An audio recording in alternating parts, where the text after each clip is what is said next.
The population of Rwanda is expected to double by 2020, and the country's policy, Vision 2020, aims to develop the country at a major scale. Within that vision, the local government wants to transform Rwanda into a middle-class society. This will not be achieved without transforming the country's economy through both public and private sectors. The Japan International Cooperation Agency, JICA, works hand in hand with the government towards achieving that goal.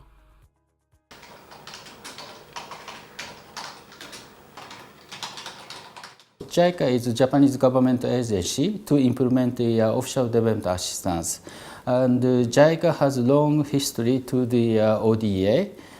Just after 10 years of World War II, 1950s, Japan started to assist the Asian countries to accept the trainees in sectors such as agriculture. Then now JICA doing the official development assistance not only Africa but all over the developing countries. Rwanda is one of the countries that JICA support. And here in JICA Rwanda, we do the cooperation programs in 4 sectors such as agriculture, economic infrastructure, and the water and sanitation, and science, technology, educations. So we do the support through the loan, concessional loan program, and the grant aid program, and the technical cooperation, and the volunteer dispatchment. We do provide the support through such an instrument in accordance with 4 main sectors. Our JICA's approach is not only building the facilities, but also the supporting capacity development. We believe capacity development is very much important to do the sustainable development of Rwandan in accordance with the Rwandan long-term vision, such as Vision 2020. Abe initiative that brings Rwandan students, African students, to Japan to pursue education, but also get internships at Japanese companies. The objective of the Abe initiative is to support young personnel who have the potential to contribute to the development of industries in Africa, in this case in Rwanda. This program offers opportunity for young African men and women to study master's courses in Japanese universities and experience internships at Japanese enterprises. The expected outcome of the program is a network of potential contributors to the development of African industries, who will also lead Japanese businesses to engage further in economic activities in Africa. The requirements to be Abe applicant, you should be African, ranging in the age between 22 and 39 years old, holding a bachelor's degree, and having working experience of at least 6 months in your current organization, either public or private sector, and also being able to speak sufficient English and writing. Yeah, the program itself, it's 2 years as masters, but all participants who went for Abe initiative particularly will have an internship of 6 months. So it will range between 2 years and a half and 3 years. So far, Japan has received 26 successful participants. The first batch, 2014, we sent 10 participants.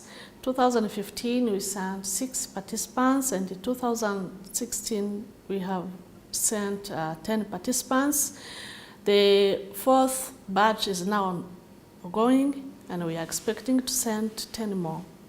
I learned Abe initiative through friends, but also because I had visited Japan in 2012, so I knew that there's something that is being prepared in the future for African students to go to Japanese universities.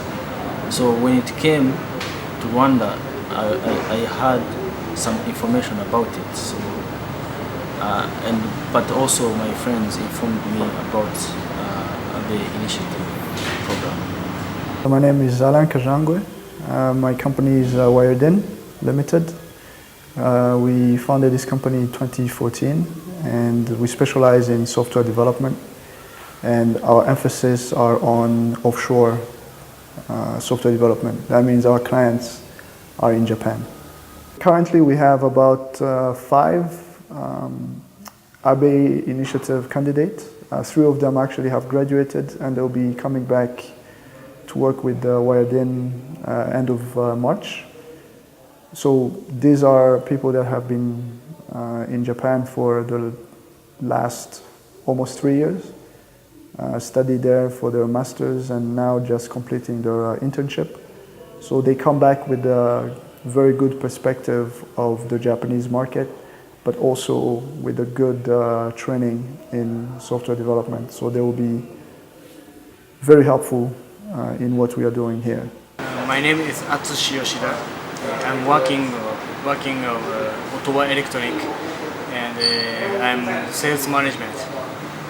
2 years ago, we got an internship student from one of Kobe's university, and they came from Rwanda, and we're talking about the Rwanda, so we decided to come to Rwanda. I was attending a master's degree of science in information technology at Kobe Institute of Computing in Kobe, Japan.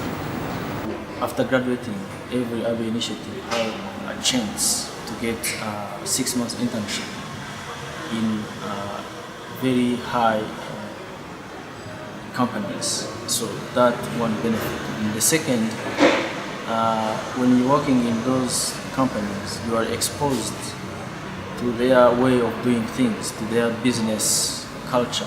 So that is something that you cannot find anywhere. I'm in charge of several classes or seminars, especially for African students, including, of course, Rwanda. I study with them for social innovations, how to cause innovation in Africa. Many Rwandans in KIC, and when they go back to their own countries, they start their own businesses. But they can utilize the relationships with Japanese companies, because there are many programs, internship programs, for them to work for Japanese companies. And also, Japanese companies would like to expand their businesses in Rwanda, so beneficial for both sides. ICT is one of the Rwandan government priorities, and Japan is one of the leading countries in ICT. Immediately, there is a common interest for both countries. Therefore, it is not a surprise that we have many Abe Initiative students who are getting their masters in ICT. The ICT Chamber has been collaborating with JICA for now over 4 years. Over that 4-year period, we have worked together with JICA to establish the first innovation center, which is commonly known as the K-Lab, the Knowledge Lab of Rwanda, where young innovators, young entrepreneurs from Rwanda's educational institutions meet to create and turn their ideas, business ideas, technological ideas into products, after which they take those products to the market and create businesses for themselves, as well as contribute to the economic growth of our country. The Japanese customer is, the Japanese society is more advanced in terms of the requirements, especially in software, what they're looking for in terms of the software quality, the technology being used. All that is things that the current market here in Rwanda is not demanding yet.